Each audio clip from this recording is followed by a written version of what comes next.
उसी जमाने में एक महात्मा थे संसार में, उनका नाम था विश्वामित्र जी महाराज। विश्वामित्र के बारे में आपको सबको पता है, खूब ठीक से नहीं पता है। विश्वामित्र क्षत्रिय वंश में पैदा हुए थे, ठाकुर थे पहले, क्षत्रिय।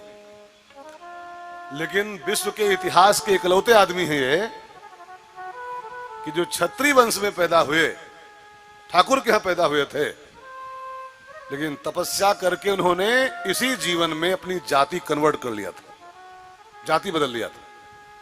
मैंने कहीं सुना था जाति और स्वभाव, माने कास्ट और नेचर, ये दो चीजें जन्म से मिलती हैं और भैंसा कुंड तक साथे जाती, माने मरघट तक।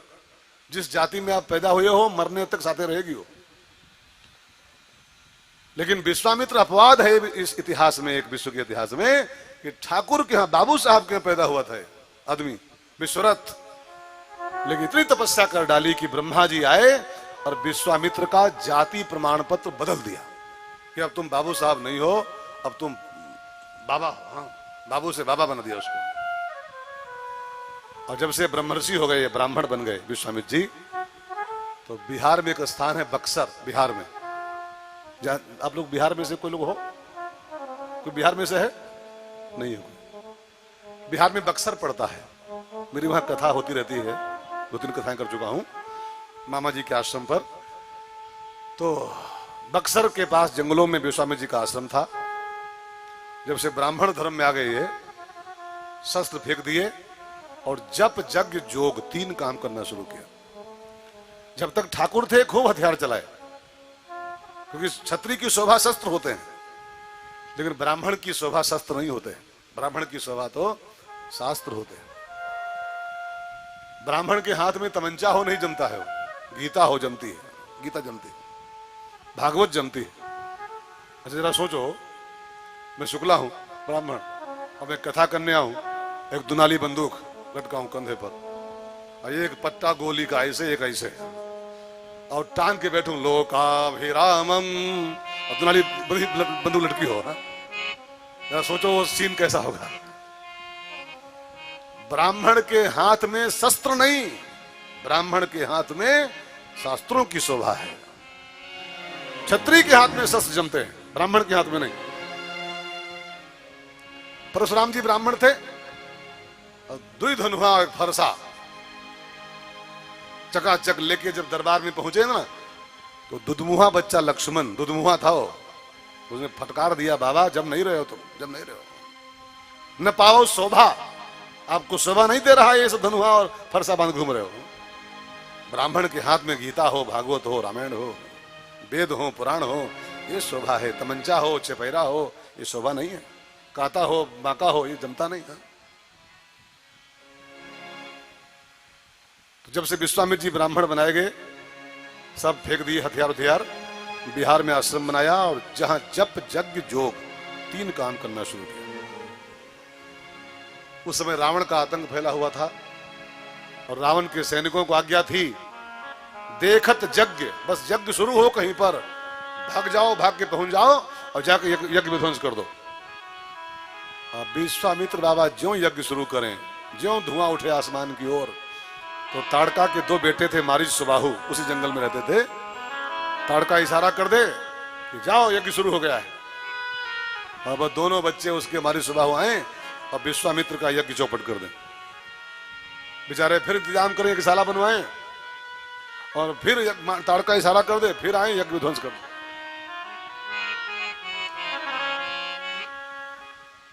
थोड़ा हल्का होगा,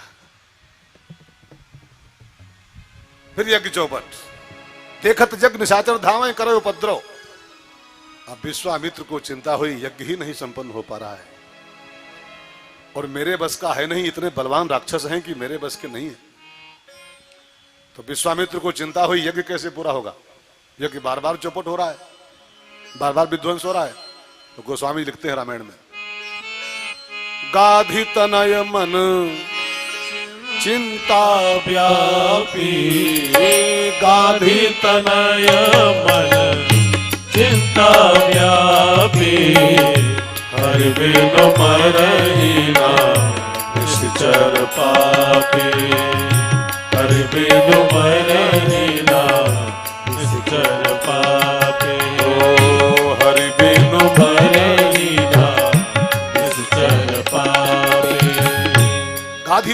माने विश्वामित्र जी को चिंता हुई कि यज्ञ कैसे पूरा होगा। अब बिना हरि के मरेंगे नहीं राक्षस से, कैसे यज्ञ पूरा होगा। एक बात आप थोड़ा ध्यान देकर सुनना मित्रों, बिहार में यज्ञ विध्वंस हो रहे थे और बिहार की एक ओर जनकपुर था, मैंने मिथिला, और बिहार के दूसरी ओर दशरथ जी का राज था अयोध्या में, अवध में, और दोनों राजाओं के बीच में यज्ञ विध्वंस हो रहे थे। एक ओर दशरथ जी का राज्य था, एक ओर जनक का राज्य था। लेकिन ना दशरथ जी को चिंता है यज्ञ विध्वंस हो रहे हैं, ना जनक को चिंता है। उनके 4 बिटिया थी जनक जी के, और उनके 4 भैया थे दशरथ जी के। वो 4 बिटियन में मस्त और ये 4 भैयन में मस्त दशरथ जी। और दोनों के बीच में, माने जनकपुर और अयोध्या के बीच में बिहार पड़ता है, बक्सर, दोनों के मध्य में संत परेशान हो रहे थे, यज्ञ विध्वंस हो रहे थे। लेकिन न तो दशरथ को चिंता थी इस बात की और न जनक को चिंता थी। चिंता किसको ही जानते हैं? एक संत को चिंता हुई। गाधि तनय मन चिंता व्यापी, वो संत है और संत को ही चिंता होती है यज्ञ विध्वंस। यज्ञ माने भारतीय संस्कृति, यज्ञ माने भारतीय सभ्यता, और भारतीय संस्कृति नष्ट हो रही है, भारतीय सभ्यता विध्वंस की जा रही है। इसकी चिंता तो संतों को ही होती है, महात्माओं को ही होती है। लेकिन महात्मा लोग अपना सब छोड़ छाड़ के भी इस घोर कलिकाल में राम नाम जागरण कर रहे हैं। क्यों कर रहे हैं? सबको नहीं फिक्र है इसकी कि हमारा देश जागे, जो सो रहे हैं जागे, इसकी फिक्र सबको नहीं है। एक बात ध्यान देना, जिसके अपना खुद का परिवार होता है वो दूसरों की परवाह नहीं करता है। अब चूंकि विश्वामित्र का अपना कोई है ही नहीं, ना बीवी ना बच्चा, जिसके अपने बच्चे होते हैं, परिवार होता है ना, उसको अपने परिवार की ही इतनी चिंताएं होती हैं कि उसको दूसरों की चिंता करने का मौका नहीं होता। अपने को आप देख लो जरा सा, अपने को आप देखो, हम सब देखें, हम दो हमारे दो हैं खाली, हम दो हमारे दो, और हम दो हमारे दो में ही इंसान ऐसा फंसा है, ऐसा फंसा पड़ा है कि पड़ोसी के यहां क्या हो रहा है हमको खबर नहीं, बगल में क्या हो रहा है। जिनका अपना होता है ना, वो उनको दूसरों की परवाह नहीं होती है, दूसरा चाहे जहन्नुम जाए। दूसरों की परवाह वही कर पाते जिनके अपने कोई होता ही नहीं, अपना कुछ होता ही नहीं। विश्वामित्र महात्मा हैं, संत हैं, उनको अपना कोई है ही नहीं, इसलिए चिंता उनको हुई, यज्ञ विध्वंस हो रहे हैं। जनक के अपने बच्चे थे, दशरथ के अपने बच्चे थे, उनको परवाह नहीं थी। गाधि तनय मन चिंता व्यापी। अब प्रॉब्लम आई कि बिना हरि के मरेंगे नहीं, इतने इतने प्रबल हैं सब राक्षस, तो हरि कहां है, कहां पाऊं हरि को? तो सपने में शंकर जी आए विश्वामित्र जी के, और सपने में बताया कि विश्वामित्र बाबा, तुम जिस हरि को पाना चाहते हो, जिस हरि को लाना चाहते हो, वो हरि आजकल बिल्कुल बगलिए में बा। आप बिहार में हो और वो अयोध्या में है, बगल में ही है।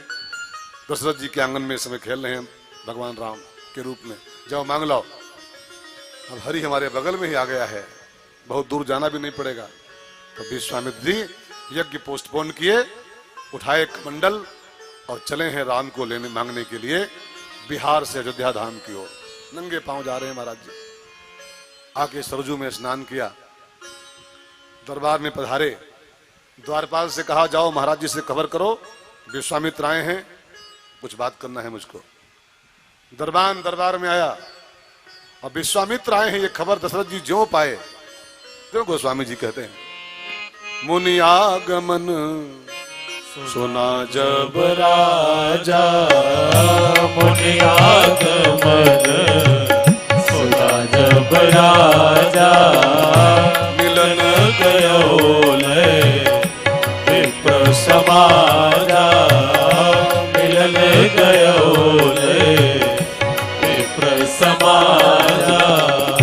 चरण पखारी अति पूजा, चरण पखारी अति पूजा, मौसम आजो खंड नहीं दूजा, मौसम आजो खंड नहीं दूजा। कारण गमन तुम्हारा, कारण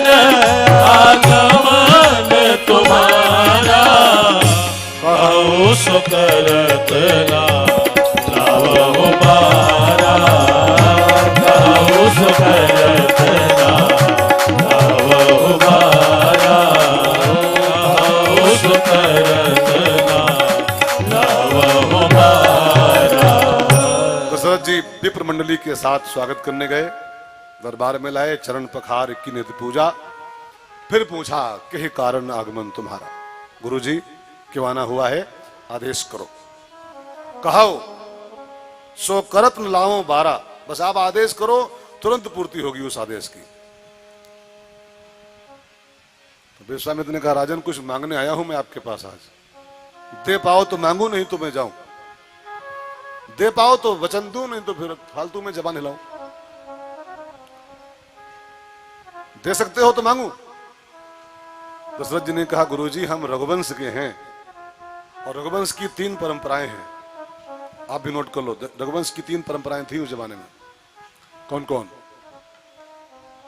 रिपु रन लहन जिनके पीठी, युद्ध के मैदान में रघुवंश का आदमी दुश्मन के सामने पीठ नहीं दिखाता था, वो सीने पर ही तलवार खा लेता था, पीठ दिखाए दुश्मन को रघुवंश की परंपरा में नहीं। और पर ती लहन जिनके दीठी, पर नारी जिसकी निगाह नहीं पा सकती थी, पर नारी रघुवंश की परंपरा।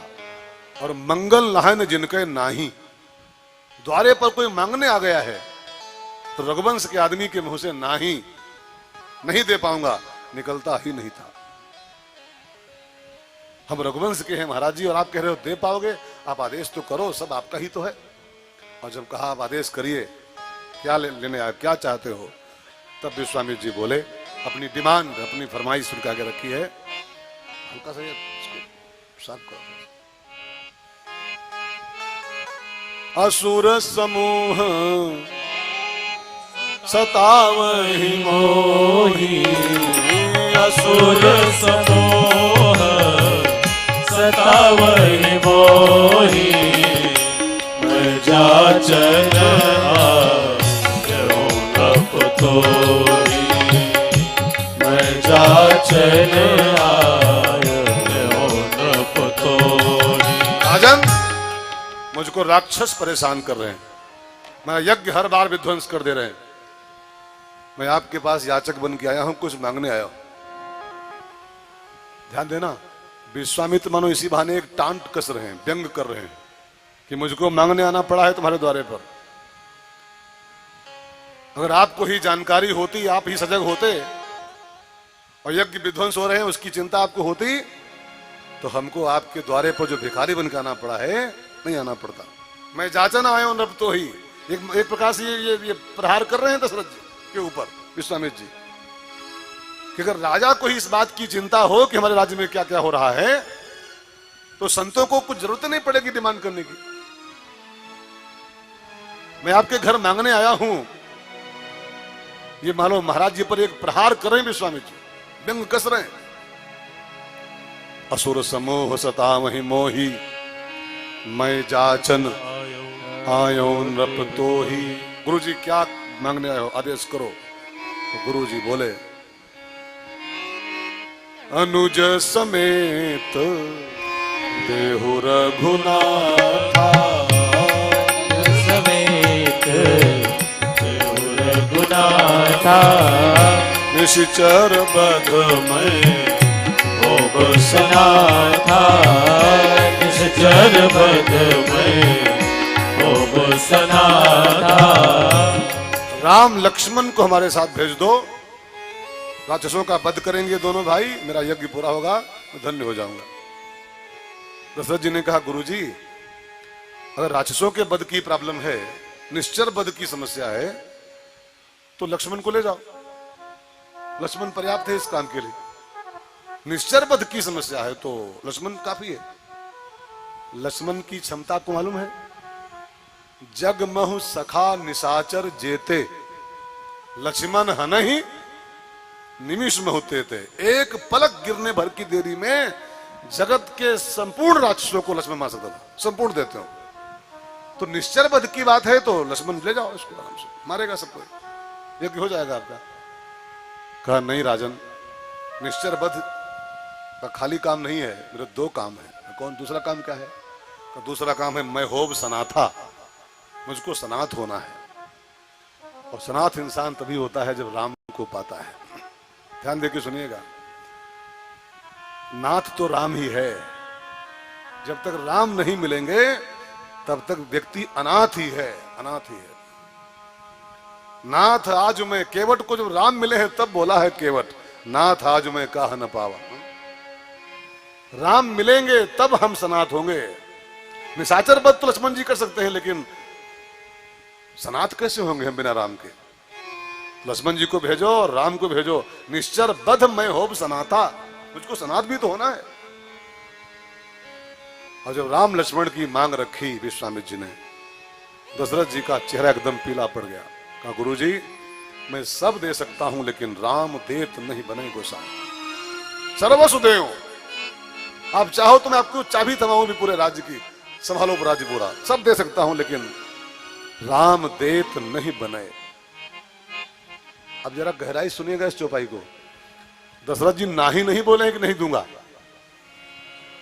नहीं दूंगा नहीं कहें, क्या बोले?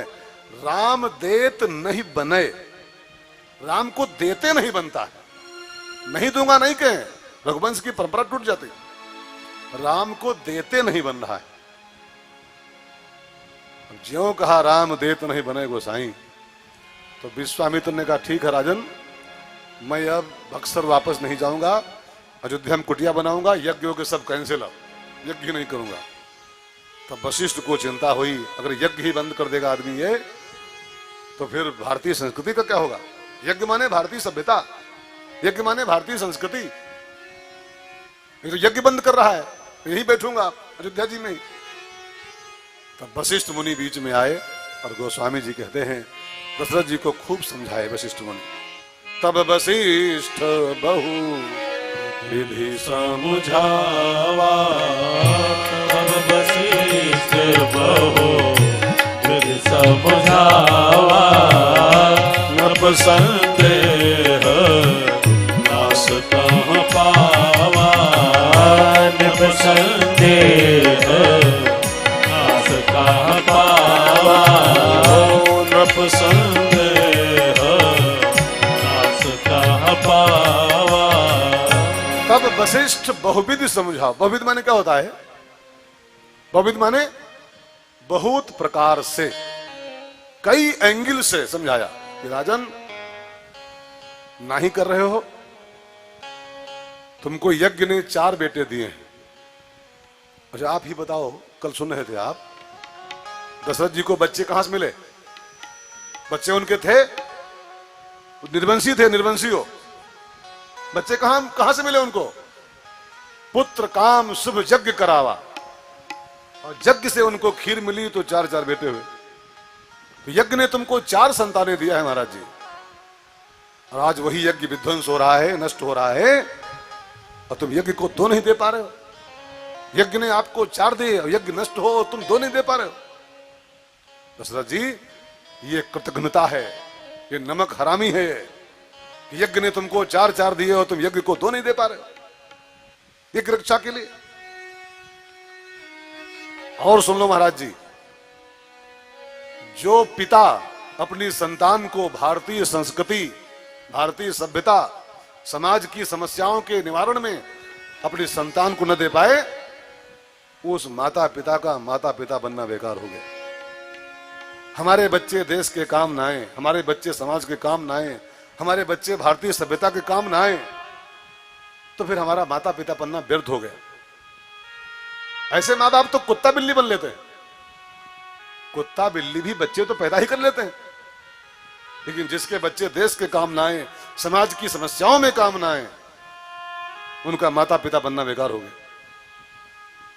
देश नष्ट हो रहा है, सभ्यता नष्ट हो रही है, तुम 4 बच्चे संभाले बैठे हो। 2 भारतीय सभ्यता का सवाल दीजिए। और जानते हो महाराज जी, ये बहुविधि का अर्थ है, सब बहुविधि का। बहुविध माने बहुत प्रकार से। वशिष्ठ ने कहा राजन जानते हो, मैंने आज सवेरे राम की कुंडली पढ़ी है, उसका अध्ययन किया है, और राम की कुंडली में बिल्कुल साफ साफ लिखा हुआ है कि राम जी की शादी इसी साल सुंदर कन्या के साथ होनी है, सुंदर बहू आपके घर आनी है, इसी वर्ष आनी है। तो मुझे लगता है कि जो बाबा जी आए हैं ना, ये यज्ञ तो खाली बहाना है, ये राम की बहू के लिए आए हैं। राम को ले जाएंगे सिंगल और राम को लाएंगे बहू के साथ, सीता के साथ। देखो यहां पर एक शब्द छिपा है, तब वशिष्ठ बहु विधि समझावा। बहुविधि माने एक अर्थ यहां निकलता बहु विधि, बहु बहु माने सीता, बहु पतोहू, और बहू की विधि कैसे कैसे बहुरिया आएगी आपके यहां, पूरी विधि बता दिया, बहु विधि समझावा। और जब बहू मिलेगी, भेजो, राम जाएंगे सिंगल आएंगे बहू के साथ, भेजो, मैं कह रहा हूं सब मंगल होगा। तो पहले के जमाने में गुरु की आज्ञा लोग काटते नहीं थे। आजकल तो चिलवा उल्टा गुरु को राय देते हैं, गुरु जी हमारी राय तो ये है कि ऐसा होना चाहिए। हा? जमाना पहले का जब था तो गुरु जो बोल दिया बस बोल दिया, पत्थर लीक। गुरु ने कहा वशिष्ठ ने भेजो सब मंगल होगा। अब जो गुरुदेव ने कह दिया मंगल होगा भेजो, राम लक्ष्मण बुलाए गए और विश्वामित्र जी के साथ दोनों भाई चले हैं बक्सर की ओर। गोस्वामी जी कहते हैं, पुरुष सिंह दो वीर हरसि चले मुनि भय हरन, कृपा सिंधु मति धीर अखिल विश्व कारण करन। पुरुष सिंह दो वीर, राम लक्ष्मण दोनों वीर, पुरुषों में शेर, विश्वामित्र जी के साथ जा रहे हैं बिहार की ओर मुनि भय हरण करने के लिए। राम जी को यहां लिखा है पुरुष सिंह, पुरुषों में शेर राम जी। राम जी पुरुष सिंह थे।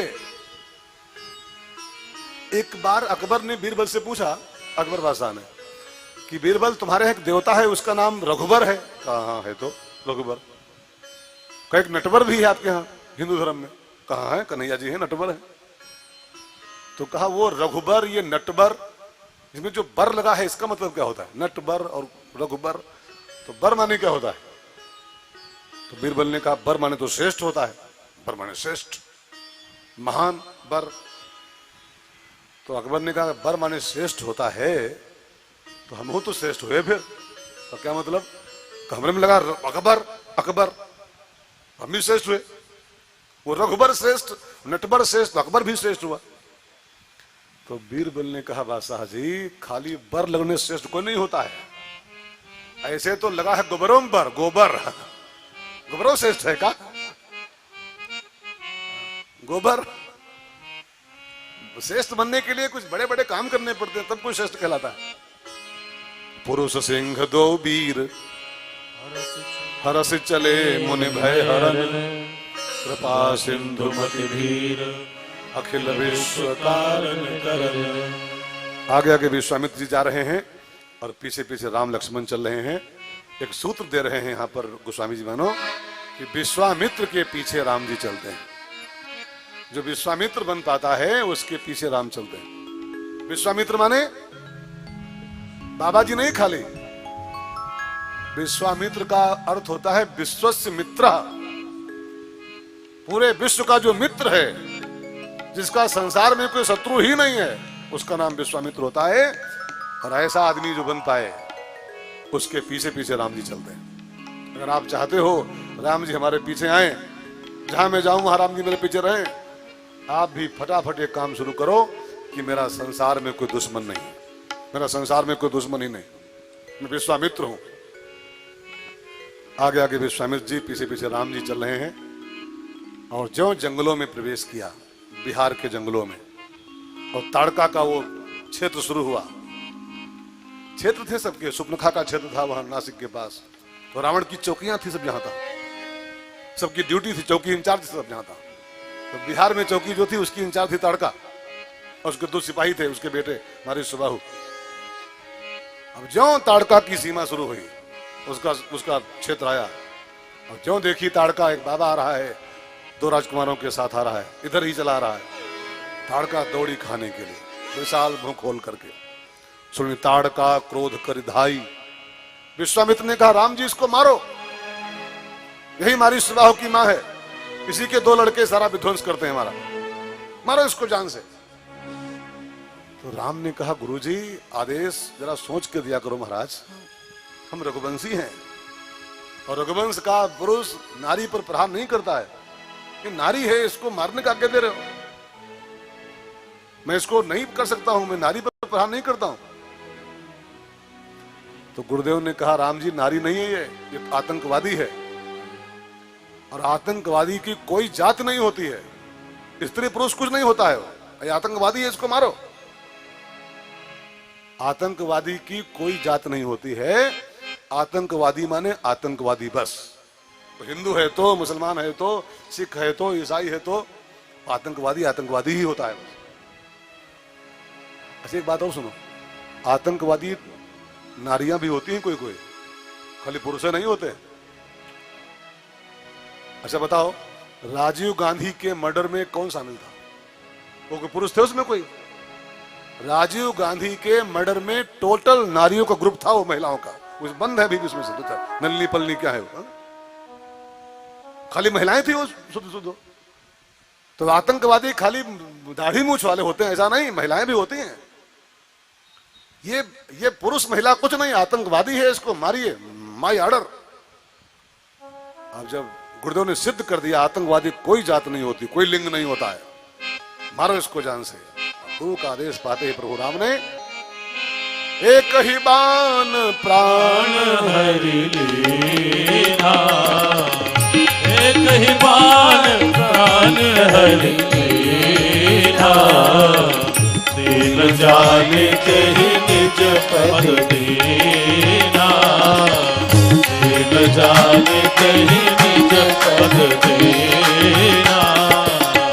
विश्वामित्र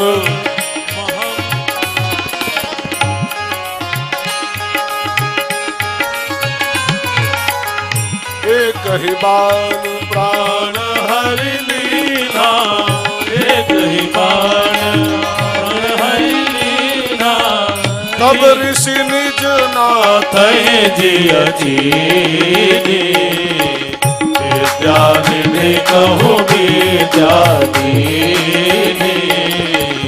विद्यानिधि कहो विद्यादीनी।